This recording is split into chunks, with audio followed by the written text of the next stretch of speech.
মামানি অনেক বেশি অসুস্থ। কিছুদিন আগেও ডাক্তার দেখাইতে আসছিল, আবার চলে আসছে। তো ওনার জন্য একটু সবাই দোয়া করবেন আমার বন্ধুরা যারা আছেন।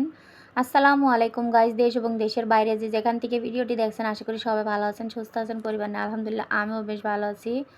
তো শিং মাছ দিয়ে লাউ শাক রান্না করব আর আলু দিয়ে করলা ভাজি করে নিচ্ছি। তো শিং মাছ কিন্তু পরিষ্কার করার ভয়ে অনেকেই খেতে চায় না, আর আমি কিন্তু শিং মাছ খুব সহজে পরিষ্কার করে নিই, কারণ আমার ছাদ বাগানে কিছু পেঁপে গাছ আছে, সেখান থেকে আমি পেঁপে পাতা নিয়ে খুব সহজেই মাছগুলো পরিষ্কার করে রান্না করে থাকি। তো আমি আবার যখন বাসায় কাঁচা পেঁপে নিয়ে আসি তো ছিকলাগুলো রেখে দিই ডিপে, তো শিং মাছ পরিষ্কার করার কাজে লাগাই আর কি। তো দেখো তরকারিটা বসিয়ে দিয়েছি, কষিয়ে তারপরে এখন লাউ শাকটা দিয়ে দিলাম। তো দিয়ে একটু কষিয়ে তারপরে আবার হালকা একটু পানি দিয়েছি যাতে ডাঁটাগুলো সিদ্ধ হয়। তো শাকে আর কিন্তু দুন্দুলের তরকারিতে, লাউর তরকারিতে একদমই পানি লাগে না। এখান থেকে যা পানি ওঠে ওগুলো দিয়ে রান্নাটা হয়ে যায়। তো রান্না হয়ে গেছে, এখন আমি ধনিয়া পাতা দিয়ে নামিয়ে নিলাম। নিয়ে খাবারটা টেবিলে সাজিয়ে রেখে তারপরে আমি চুলার পাটটা একটু পরিষ্কার করে নিলাম, কারণ আবার নামাজ পড়তে হবে, তাই তাড়াহুড়ো করে কাজগুলো করে নিয়েছি। আর বাসায় যেহেতু মেহমান, এই কারণে আর ভালো মতো কাজ করে আর কি শেয়ার করা হয় নাই। যেহেতু ছোটো ছোটো বাচ্চা, ওরা আর কি অনেক বেশি দুষ্টামি করে, এই কারণে আর কি আমি সুন্দর মতো ভিডিও বানাইতে পারি না।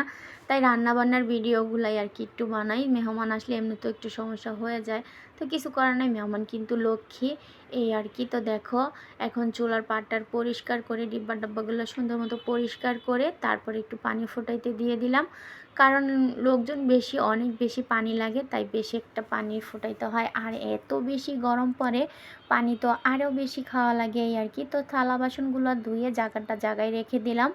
তারপরে চুলার পাটটা সুন্দর মতো পরিষ্কার।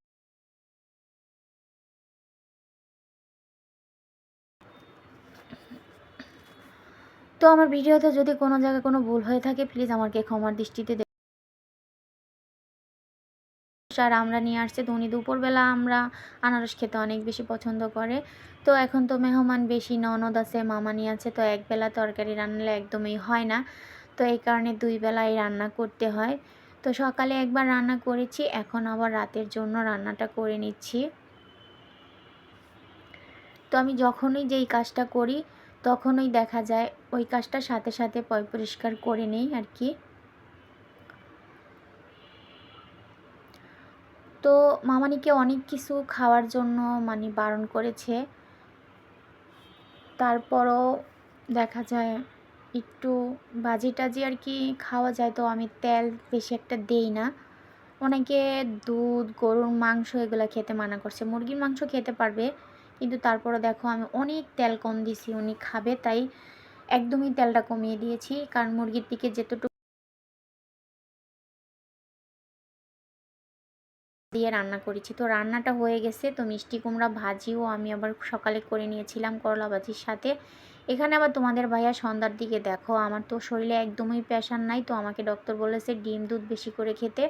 তো উনি খামারে গেছিলো, এখান থেকে দুধ ডিম নিয়ে আসছে, তো রাতে একটু ভাত রান্না করে দিচ্ছি। তারপরে এই তো ডিম আর দুধ জাল, তো টক খেতে অনেক বেশি ভালো লাগে, একটু টক খেয়ে নিলাম। আর এখানে তো 2 কলস পানি ফুটাইতে দিয়ে দিলাম। তো ভিডিওটা আজকের মতো এই পর্যন্তই ছিল। সবাই ভালো থাকবেন, সুস্থ থাকবেন, আমার জন্য দোয়া করবেন, আর আমার চ্যানেলটা অবশ্যই সাবস্ক্রাইব করে আমার পাশে থাকবেন। আল্লাহ হাফেজ।